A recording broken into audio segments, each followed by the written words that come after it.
अशोक वाटिकेत जानकी मातेची भेट घेऊन आणि त्यानंतर लंका दहनाचा पराक्रम करून हनुमंत किष्किंधेला परत येतात। लंका दहनाने तेथे लंकेत दहशत निर्माण होते।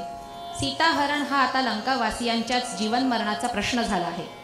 विभीषण आणि रावणाचे अजून काही मंत्री फुटून श्रीरामांना शरण आले आहेत। अर्धे युद्ध जिंकल्यासारखे आहे, परंतु एकच मोठी समस्या आहे, हा 100 मैलांचा 800 मैलांचा समुद्र कसा पार करावा। प्रभू रामचंद्र वानर सेनेसह सागराजवळ येऊन पोहोचतात। सागर देवाची 3 दिवस आराधना व्रत उपवास केल्यावर ते प्रसन्न होतात आणि भगवंतांना म्हणतात, माझ्यावर सेतुबंधन करा, मी तुम्हाला सहकार्य करीन। वानरांनी राम राम असे लिहून दगड फेकले आणि ते पाण्यावर तरंगले असे आपण ऐकतो, परंतु प्रत्यक्ष रामायणात जे वर्णन आहे ते पूर्णतः स्थापत्यशास्त्राला धरून आहे।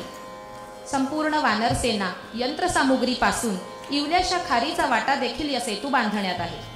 दगडांचा सेतू हा प्रतिकात्मक आहे, खरे म्हणजे रामांनी बांधलेला हा माणसांचा सेतू आहे। 13 वर्षे प्रभूंनी नगरातील वनातील लोकांना एकत्र जोडले आहे। नर वानर आणि असुर यांनाही एकत्र जोडले आहे आणि या अभेद्य सेतूने रावणाला कंपित केले आहे। अतिशय जोशपूर्ण असे हे समूहगीत सादर करत आहेत संपूर्ण शिष्यवर्ग। सेतू बांधा रे सागरी।